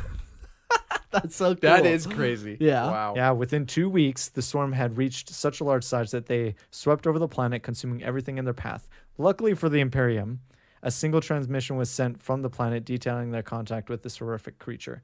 The parasite hasn't been encountered on any other planet since. I'm like getting a theme here with the Tyranids. It's almost like I really like your thought of the Doom of Malantai that they're experimenting. Huh. They put all these resources into building this one crazy thing, and then they kind of see how it works out. Yeah. Run the program, and if it goes, cool. If not, no. Yeah. Just like is the amount of death and destruction or whatever it is, was it worth the amount of effort that we put into creating it? thought. They're kind of Yeah. just weighing it in their, hive mind. Yeah. Yeah. That was a good one. That was a Yeah. great one. I honestly, this one can take a planet by itself. It's so crazy. So why don't we think like one of these works? I have a good reason why the other one didn't work. It blew up, but this one, like The parasite of Mortex. So it needs bodies as hosts for its parasites, right? And then once the Rippers grow up, they consume everything, but then the Rippers do that normally, and they would just run in the pools. And yeah, I don't know. Maybe it's just too gosh darn expensive. I mean, takes too many CP. Yeah, that's right. The Goddamn. stratagem to deploy this thing is just absolutely bonkers. 10 CP to deploy the parasite. what about like a? Sorry, go ahead. Well, I was just going to say, that seems like it does the same thing a Gene Stealer does, but better.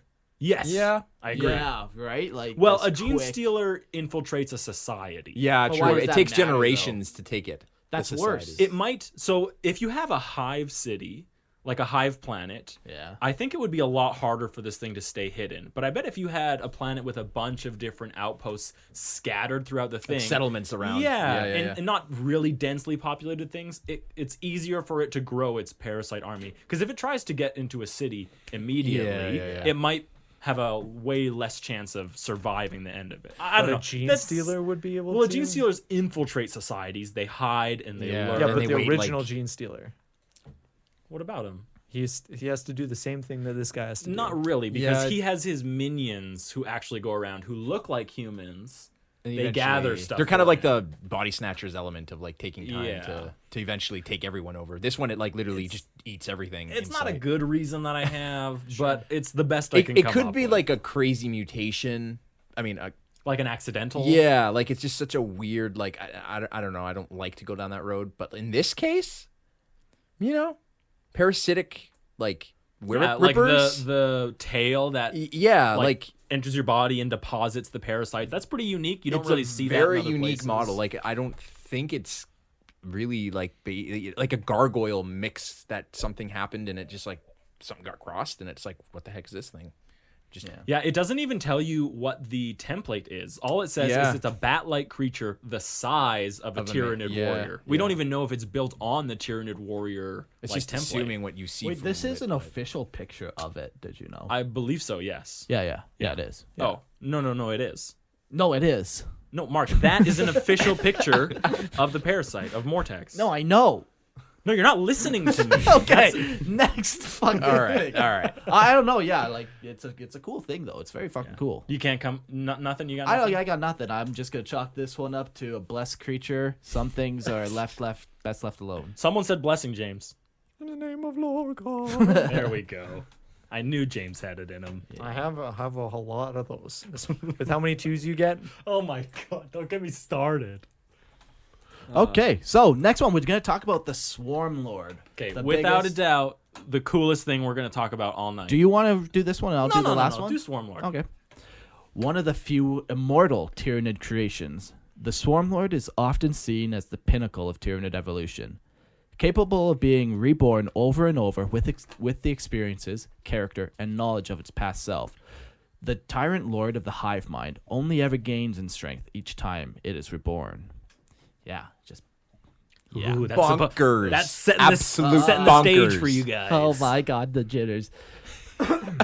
It is the ultimate expression of the hive mind, with some placing its synapse capabilities higher than the Norn Queen. Oh, okay, so it's What? really powerfully synaptic. Yeah, wait, guys. What? It gets crazier.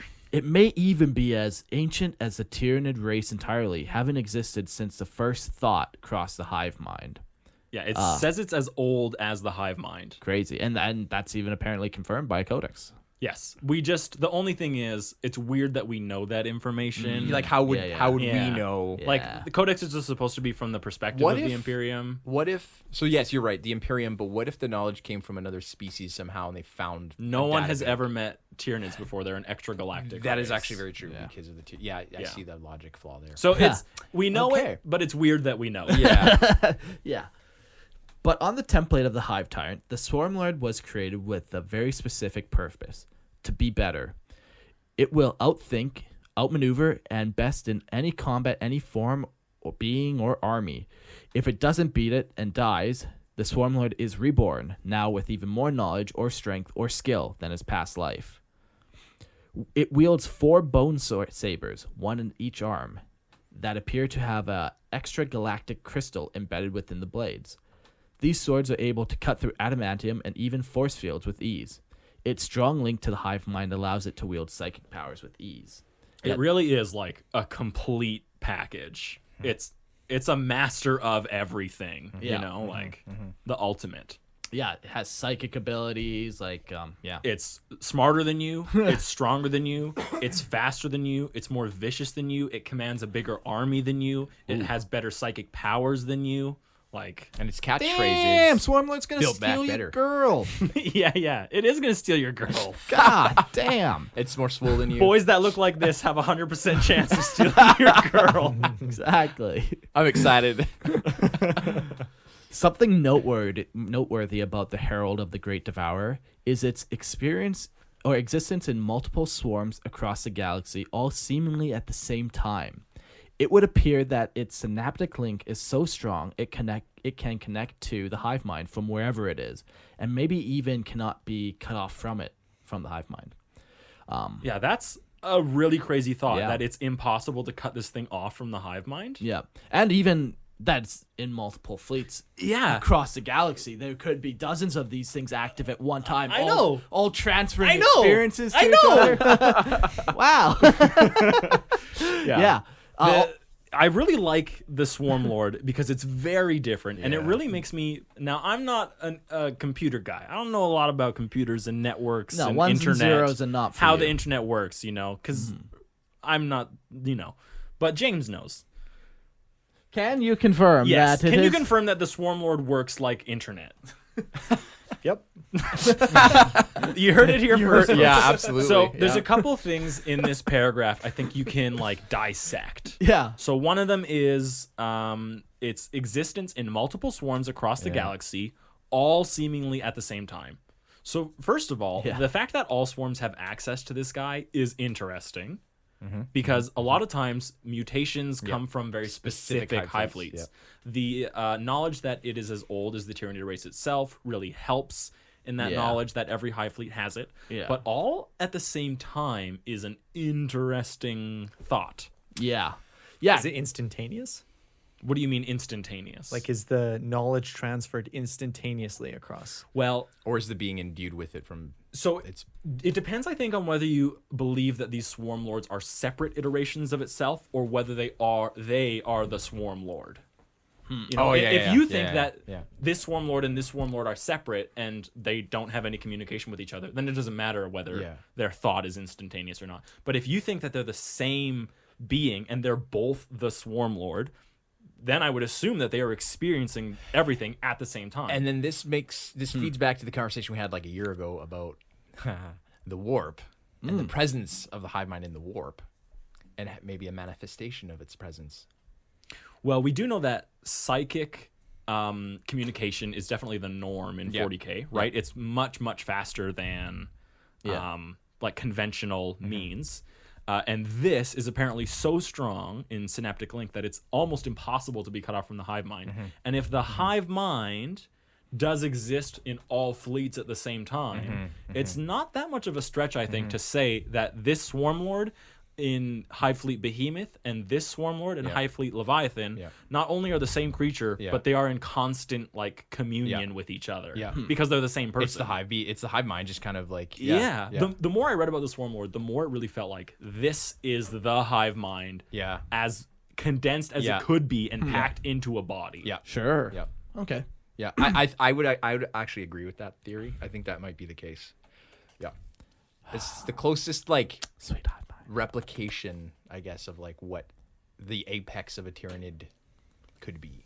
Yeah. You know what I mean? And this is kind of why I really like the Swarm Lord, because it really sets it apart. Like, I did not know any of this stuff about the Swarm Lord. Like, my understanding of the Swarm Lord was more like the Overlord of Dagon, right? That just like a slightly better thing, constantly reborn. But it this one is ancient, like it leads it, like the this crystal is, too, the specific like imbued with a specific extra crystal, It's that's like not, embedded within its blades. It's like a very particular thing that is not replicated in the sense of like, it's just like a part of its armor, or, you know. It seems odd that they describe it as extragalactic when technically Everything is, from that's the very. Tyranid race. This one's extra galactic. Yeah. two neighborhoods. I think it's Maybe one of it's the just- few non-biological components of them. Like, it doesn't. You could say that crystal isn't possible to exist in our galaxy. Maybe. Yeah. Maybe that's why. Like, it bends the rules of reality? No, I'm saying like Or like it's its just composition? Yeah, its composition is made up of something that hasn't been seen in the Milky Way. Like, there's no way to like, what is it? We just can't categorize it because it's I just think not I what would it is. accept that a little more for Yeah, sure. and that would make sense why you could call it extragalactic, because it doesn't exist anywhere in ours. Yeah. I mean, so do the Tyranids not technically because they're invading it, but Well, they exist in our galaxy now, but like the things that they're made up of are things that we can recognize. True. I think Like, that's how you'd explain that's that. It's fair. like, That's Yeah. fair. Whereas we it's- have no idea how this crystal Yeah, is yeah, yeah, replicated yeah. and That's fair. That's fair. its composition or Yeah. whatever. Interesting. that's how I'd explain that. That's my rationalization. I like it. So its birth seemed to be stress-induced. That is to say, only when the swarm is faced with a particularly dangerous or difficult foe is the true tyrant lord born. Because of the circumstances of its birth, it is given almost complete autonomy. Knowing this, it seems obvious that the Herald has more battle knowledge and tactical acumen than any living creature in our galaxy. And it puts this knowledge to good use, consistently defeating and consuming the armies of the galaxy again and again. Yeah, like there's a bunch of battles with like the Swarm Lord fighting name fucking characters like Calgar, Arrhenius Calgar, and trouncing him, cuts off all four limbs in an eye or something crazy. And I really like that. Like, Yeah. the more I learn about the Swarm Lord, the more I'm absolutely terrified of this thing. Yeah, like, and he outthinks like Calgar in the defenses, and like, yeah, he's Anything you can do, literally anything, Yeah. he is better. yeah. It seems impossible to win against him, especially against the Swarm He Lord. embodies the great hunger of the hive mind. He will Yeah. come for you, and there is no like way to stop it. Yep. Yeah. Yep. The Herald of the Great Devourer is without a doubt the single largest Tyranid threat to face the galaxy. It is almost completely unstoppable. Ugh, You I get shivers, yeah, man. you kill it, it's gonna come back better. It doesn't matter. Yeah. And maybe even with a fucking vengeance. Oh god, now you Okay? pissed it The off. last thing, that you need is this creature mad at you.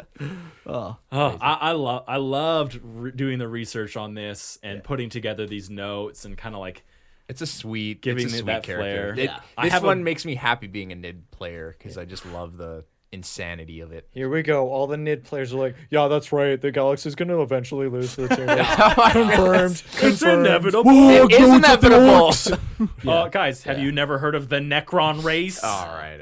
We know it'll be the Tyranid and Orcs eternally battling it out. It is what it is. Yeah, I really like the Swarm Lord. I love the idea that this creature isn't like it knows itself across the galaxy, that it can share its knowledge through the hive mind, that it's almost impossible to cut off from the hive mind.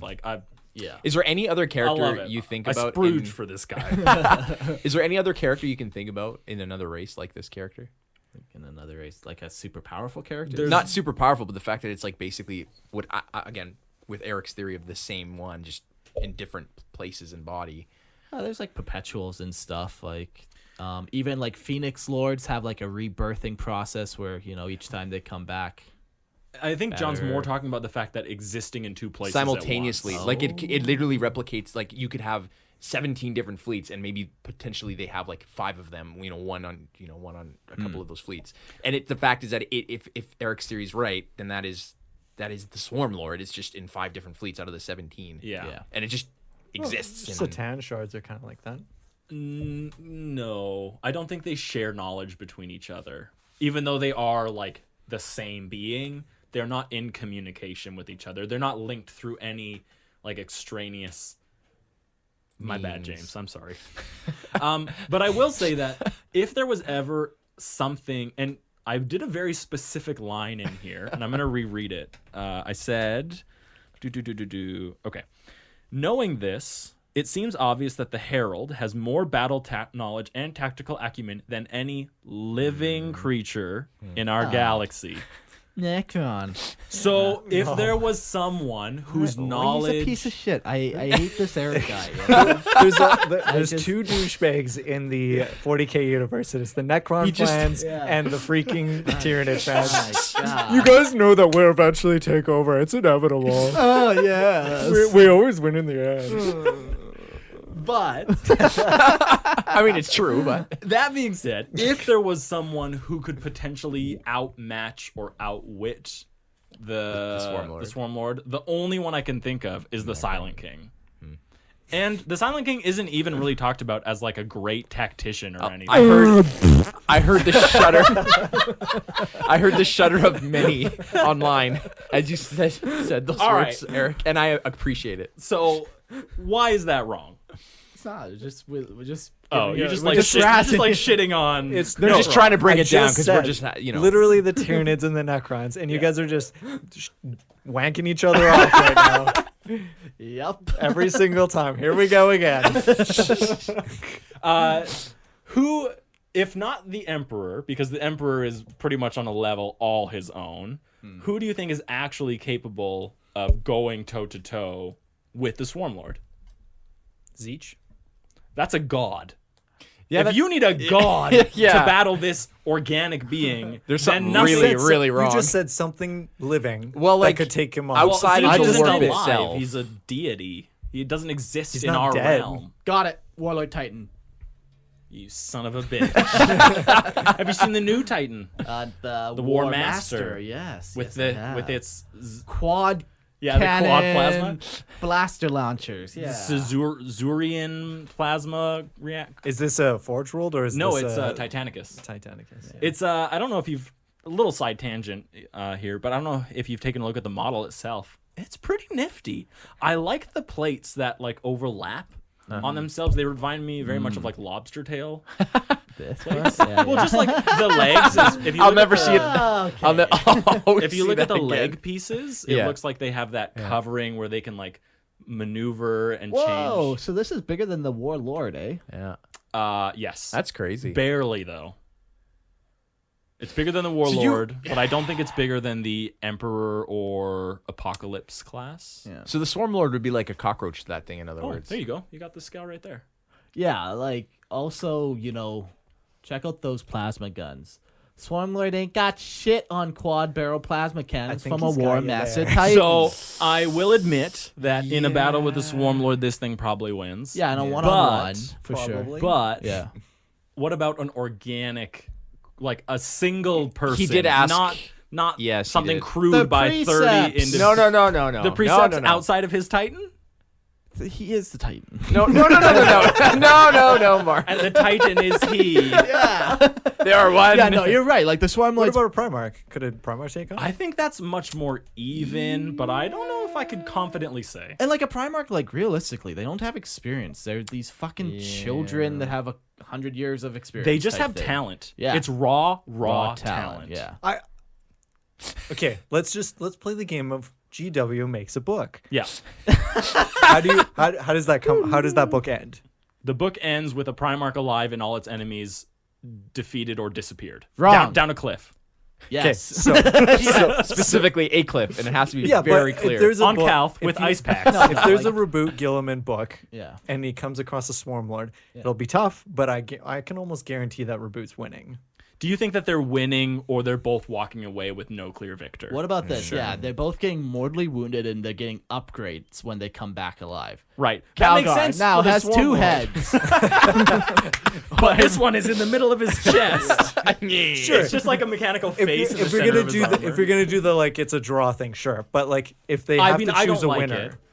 But If I would have to choose between the two, I think I'm gonna give it to the Swarm Lord. Yeah, I think Psychic powers, Yeah. man. I agree. Yeah. And the strength of his synapse with the hive mind, like he can do things Primarchs that can have psychic powers. I know sure, Gilliman doesn't, but then whatever like thing they lack, he will makes up gain. for. That's the Because thing. he's better at psychic, and he's faster, and he's stronger, and he's better at combat, and he's smarter than you. And he's gonna steal your And girl. he's gonna steal your girl. God damn. So, like, even Magnus, even though he might not be as good as a psyker as Magnus, he makes up for it by being better than Magnus exponentially in every Other way. other category. Maybe he's not as stalwart as Dorn. okay. but But if he Dorn is- makes the fortress, Yes. then do we tip the balances in that way? Well, then it's like an immovable object meets an unstoppable force. You know, it creates a singularity. It'll and just the- wait him out eternally, and it'll just sit there until eventually. Anyways, so will Dorn. He will like I'm- twirl his stash. maybe I'm done sucking the Swarm Prostulating. Lord's little pee-pee. Well, don't worry. I'm sure you guys can just trade off sucking pee-pee about. Oh yeah, but the Silent King is so great, and you guys can just keep wanking off all night. We will be here till 3 a.m. Okay. Holy smokes. Okay, we got one left. What lies beneath? And I don't know. That's what you're here to tell me. No, but what lies beneath? That's why we're here to. I'm here to tell you what lies beneath. Okay, So what does lay it on lie me. beneath? An extremely unique case. Oh. What lies beneath is the title given to a nightmare. First witnessed on the hive planet of Castobel. If you were paying attention, you'll recognize that from Dagon Overlord. It was initially thought of as a freak incident, where a burrowing Tyranid caused a plasma core reactor to explode, crippling the hive Trimolov, ensuring a Tyranid victory. As you'll remember, this is the hive that Dagon Overlord took very, very fast. Okay. Okay. Imperial analysts declared this reactor explosion a coincidence. It was assumed that the Tyranids didn't have the capability to target highly volatile and strategically weak points with any kind of consistency. They had never seen it before. Sure. So they were like, well, this must be a random Freak accident. Yeah. They hit the thing and boom. The interesting thing to note is, now it didn't sound like it said like this on your Dagon Overlord thing, but when I was reading What Lies Beneath, Yeah. they almost completely attributed the loss of Hive Trimolav to this explosion. Okay. I didn't read a whole lot. Like, didn't say a whole lot Yeah, for Dagon it just Overlord. it seemed weird that when I do this, it Yeah. explicitly talks about it, and then Yeah. as soon as you go to the Dagon, it's like, no, it won Hive Trimolov. You know. When really they should have just held The hands. leaders are always going to take the victory of the grunts doing all the work. That's Always. the way it goes, okay, bud? In the same system, on the shrine world of Kredos, a pattern began to emerge. Taking advantage of a base commander's lax discipline, he broke Imperial protocol and he placed the Prometheum tanks Yeah. far too close to the munitions depot, because he's like, you don't care about the regimental standards. You know? I don't want to have to walk extra far. Yeah. The Codex does not support this action. It did not. Rightfully so, too. So they took advantage of this lax discipline, and another burrowing Tyranid waited until the Prometheum tanks were newly filled, and then unleashed a massive bioelectric attack, igniting the volatile substances and causing the munitions depot to explode. The entire base was lost. It was pretty, like, some big numbers in this base. Yeah. Yeah. What is numbers to the Imperium? But please, Just Eric, numbers. Just numbers. tell me, was the gas in the ammo safe? Oh. Mark, you're going to need to sit down for this. No. The precious resources of the Empire. They were so close, too. The cause of these attacks? A trigon larger than ever seen. What, you don't like my dramatization? No, James? I just like how you could tell which ones Eric wrote. There's like a little mystique to them. panache. Yeah. God, mine are like Pizzazz. the Yeah. It takes a village, James. So a trigon larger than ever seen before with a distinctive ventral stripe. Highfleet Dagon had developed a creature with a new knowledge and purpose. It wanted to target very volatile and strategically valuable infrastructure, causing the Imperium to scramble to protect its assets.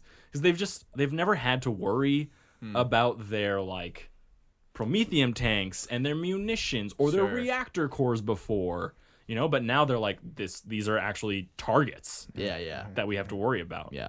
They're not just trying to overrun the wall now. Exactly. Yeah. It's like they're thinking. It's like, wait, what the heck?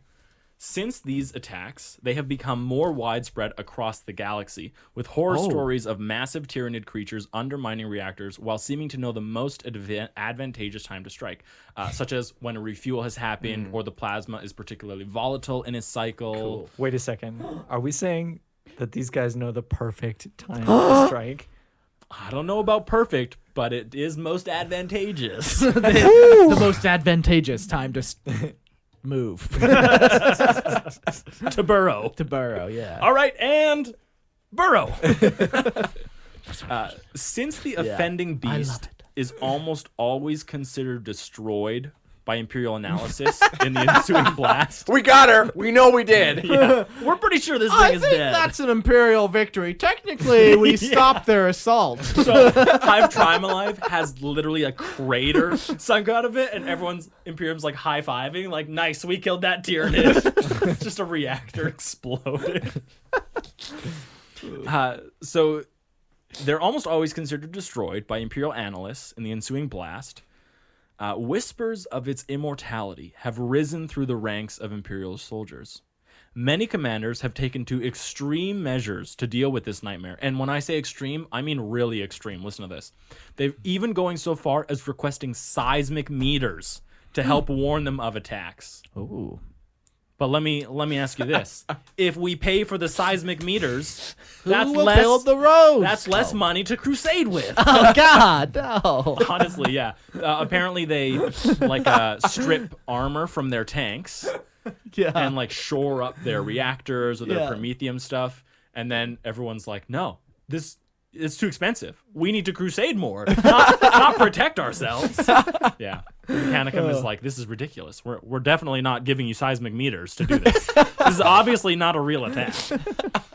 Oh, that's nice. Yeah. So all's well that ends well. We got a bunch of these roaming around the galaxy blowing shit up. Yeah, this is another one where it's not really like anything different. Yeah. It's just the The attack is specific. Yeah, right? and the it's- creature may not necessarily be, but the Yeah. I mean, it's specific for it, but the yeah. The style. yeah, of it's just turned into kind of like a legend, right? So this is like what lies beneath. It was Mark. Mark lied beneath me the whole time. Someone please make a meme with Mark's face on that creature. Oh my. Yeah.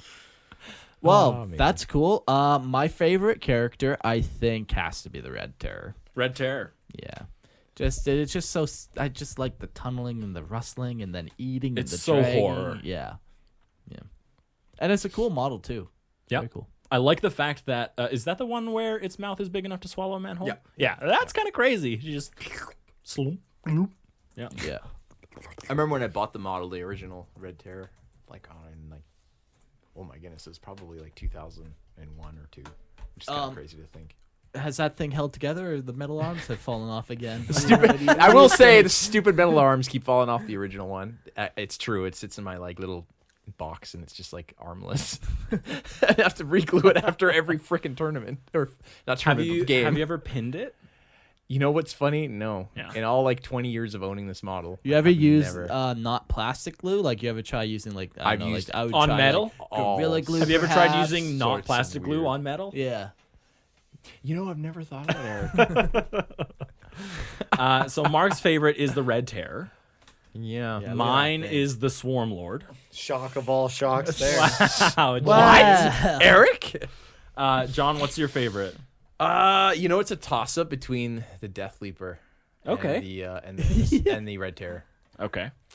Yeah, I'd say it's kind of hard to choose because I like the spooky, like I'm messing with your brain, I'm coming for you, you know. And yeah, they're just really cool, like slithery, nitty, you know. I don't know, I like them. They're cool. Yeah. James? If I have to honestly choose, it probably would be the Swarm Lord as well, just because it's the most different. Shocker. Shocker. Shocker. He wants to be cool now, fit in. Yeah. like- you Now, like he liked all the things I said about the Swarm Lord, so Yeah, he's like, yeah, what Eric said. Well, they're more unique than the other ones. The other ones are kind of just I don't Yeah. know. Yeah, it's just like a thing that did something cool one time. Yeah. The yeah, Doom yeah. of Malantai is a close second for me. Sure, Oh, that's I mean, that's a cool one. Even fucking the Parasite of Mortex. They're all pretty. I changed my answer. I want them All of them. Every single one of them. Yeah, Parasite actually is pretty wild. Gotta love him all. Tyranid. Well, sweet. Thanks everyone for listening to our show. That episode was neat. There's Tyranid characters. Do you have any Tyranid characters? What's your high fleet like? Okay. Yeah. Now this might be coming out of nowhere, but let's build a unique Tyranid character together. Okay, let's So, start with Mark- legs. No legs. No, Mark, you got to start with the template. What's Okay. the template that you pick? What character are we picking? Like what What's the Tyranid base? creature? Yeah, Yeah. are we piggybacking off of? We are doing a Hierophant. Okay, so why Okay, don't you pull up a alright. picture of a Alright. Tyranid Hierophant? Now, Should James, have picked something I can spell.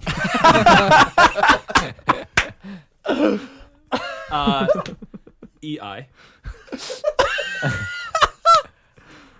Yeah, it's That'll get it. Yeah, it's IE. Look, I even spelled it. Oh man. So that's What, to do the giant thing. so this is guy. like a Yeah, tight night sized, right? Yeah. Yeah. Okay. Yeah. So James, this is the template that we're going on. What is the reason we're birthing a unique character? What is going to be its purpose? okay. You can't pick No, it. no, no. James. I actually was gonna think it's on a planet just like the Mist one. Okay. Okay, Where- covered where- in fog. Yeah, and so what it does is it like has to like it stabs you from like above the fog. Oh, 'cause you can't see above. Yeah, so you So just it like can a be walking, right above and then you. a stab just comes straight through your whole kinda body. cool. And Okay. there's like huge forest too, so it's climbing around in the forest, so you don't see its pincers just until Because it Hear just it. looks like tree yeah. trunks. Yeah. Yeah. And then it moves and like you don't even know. You just hear like there's something out there. So you don't know. what's its purpose? Is its purpose to sow discord or destroy the planet itself? Is it doing it alone with people? Is it a shock troop? Is it a leave behind? I would have said it's all alone on Okay. the planet, and it's just kind of like I don't know. It's just in the forest. I guess it might be confused, and it's lurking. Oh, it's Oh, lurking. okay. So Yeah, it is lurking. cut off from the hive mind, and it's having to go through its programmed, whatever. It's pre-programming. So what is its pre-programming, John? What is it designed to do when it's cut off from the hive mind? That's a really Poke. I like to poke. only Yeah, it likes its to guns are poke broken. and take the little things that it's impaled and collect them. Does it target people outside of villages? Does it go for the cities? Is it going for infrastructure like like what lies beneath, or is it going for individuals? Is it going for tanks? What's it- Livestock. It only goes for livestock. What a friendly Tyranid. Yeah, like your it- friendly Tyranid. It's the craziest thing. Like it actually actively doesn't like encounter humans because it's hiding always. For some reason. This is a really bad Tyranid. I was gonna say that It's totally goes against lurking. any Tyranid I've ever. It's waiting for the hive fleet. It's just a I little think- guy. John, what's its program? I think it should program. It should be programmed to hunt and destroy. Okay, so it's a hunter. Yeah, and it looks for trophies. Okay. like trophy targets. Is it okay?